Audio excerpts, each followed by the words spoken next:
여러분 정말 감사드립니다. 얼마 전에 저글링 잘 가르치는 방법 1편이 올라갔었죠. 그 영상의 조회수는 얼마 안 나왔지만 그 영상을 보시고 또 많은 선생님들께서 저글링 공을 주문해 주셨습니다.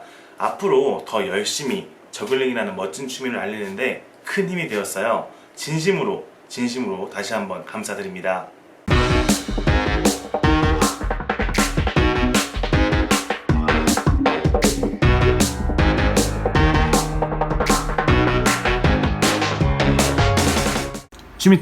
취미탐험 신비의 세계에 오신 것을 환영합니다. 타원에선 곰씨고요. 오늘의 취미탐험은 저글링입니다. 저글링 잘 가르치는 방법 2탄인데요. 저글링을 잘 가르치기 위한 3가지 요소는 안전, 동기부여, 주의, 집중이 있다고 말씀드렸죠. 안전에 대한 영상은 이미 올라갔으니까 아직 못 본 대원들은 이쪽을 누르시면 볼 수 있고, 이번 영상에서는 두 번째인 동기부여에 대해서 이야기 들려드리겠습니다. 동기부여, 교육적인 측면에서 학습자의 학습 의욕을 불러일으키는 일을 말하는데요.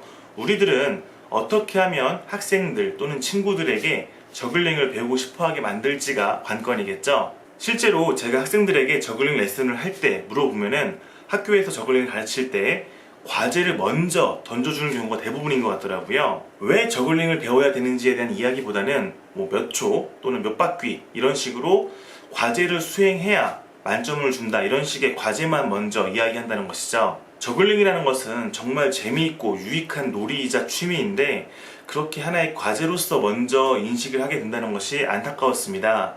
제가 직접 지도해드린 선생님들은 그런 동기부여를 건강하게 잘 하실 것 같지만 아직 저를 만나보지 못했거나 또는 이런 부분에 대해서 고민해보지 않은 선생님들께서 조금은 더 신경 쓰실 수 있도록 제가 잘 간단하게 정리해서 알려드리도록 하겠습니다. 첫 번째, 저글링을 하면 좋은 점에 대해서 이야기해 주는 것입니다.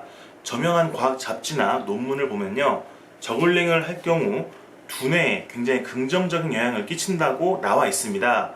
다시 말해서 저글링을 잘하게 된다는 것은 그만큼 두뇌가 활성화된다는 것이죠. 또한 이러한 두뇌 활성화는요, 학습 능력에도 아주 좋은 효과를 줄 수밖에 없습니다. 물론 아무리 저글링을 잘해도 공부를 하지 않으면 성적에는 영향이 없겠죠. 아무튼 학생들에게 있어서 학업은 굉장히 중요한 것이기 때문에 이런 이야기를 들려주시면 태도가 훨씬 더 진지하게 바뀔 것입니다. 그러고 보니 이런 저글링의 좋은 점에 대해서 정리한 영상을 아직 못 올렸네요. 조금만 검색해 보시면은 관련된 자료나 이런 것들이 블로그나 웹사이트, 뉴스 기사로 많이 올라와 있을 텐데 조만간 잘 정리해서 영상을 찍어 올리도록 하겠습니다. 두 번째, 저글링을 배워서 주변에 알려주라고 하는 것입니다. 학생 친구들의 가족이나 친구들에게 저글링을 알려주라고 시켜보세요. 오히려 그렇게 주변 사람들에게 저글링을 알려줘서 그들이 성공시키는 것을 비디오로 찍어서 제출하는 것이 좋은 과제가 될 수도 있겠네요. 무언가를 가르치기 위해서는 단순히 배워서 익히는 것 그 이상으로 많은 노력이 필요합니다. 물론 가르치는 그 과정에서도 더 많은 수고가 들어가는 것이죠. 게다가 누군가에게 뭔가를 가르치면서 선생님이 될 수 있다는 그런 기대감도 좋은 자극이 될 수 있을 겁니다. 세 번째, 치매 발병률에 대해서 이야기해 주세요. 치매는요, 정말 무서운 질병인데 대한민국은 OECD 국가 중 치매 발병률이 1위입니다.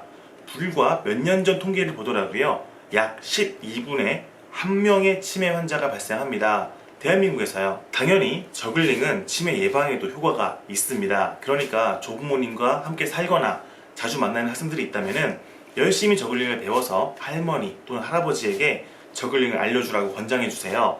좀 더 초롱초롱한 눈빛으로 열심히 배울 겁니다. 네 번째, 쓸모있는 평생 개인기라고 소개해주세요.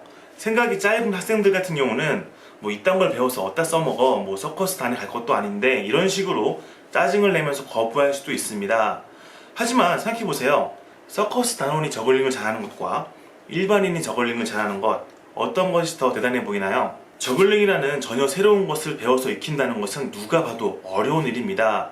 그 과정을 극복하고 저글링을 할 수 있다는 것 자체만으로도 아무리 힘들고 어려운 것도 도전해서 노력하고 극복해서 성취한다는 인상을 줄 수가 있습니다. 그러니까 어떤 면접 자리에서 저글링을 선보인다면 면접관들이 보기에는 저 친구는 뭔가 어려운 것을 시키더라도 극복할 수 있구나 라는 그런 긍정적인 모습을 보여줄 수 있고, 저글링 그 자체가 좀 특이하다 보니까 굉장히 강한 인상을 주겠죠. 실제로 저는 대학생 시절에 저글링을 활용해서 수많은 어려운 면접들을 통과하고 최종 합격을 맛봤습니다. 다섯 번째, 저글링을 할 수 있으면 어디서든 주인공이 될 수 있다고 강조해 주세요. 자신을 뽐낼 수 있는 개인기가 하나쯤은 있는 것이 굉장히 좋은데요.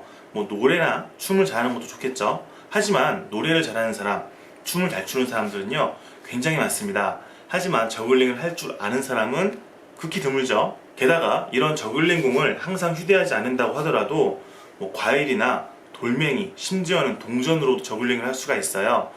매우 특이하기 때문에 이목이 굉장히 집중됩니다. 그리고 누군가가 보다가 배워보고 싶다고 말을 걸어오면요, 그때부터 또 굉장히 가까운 관계를 형성할 수도 있습니다.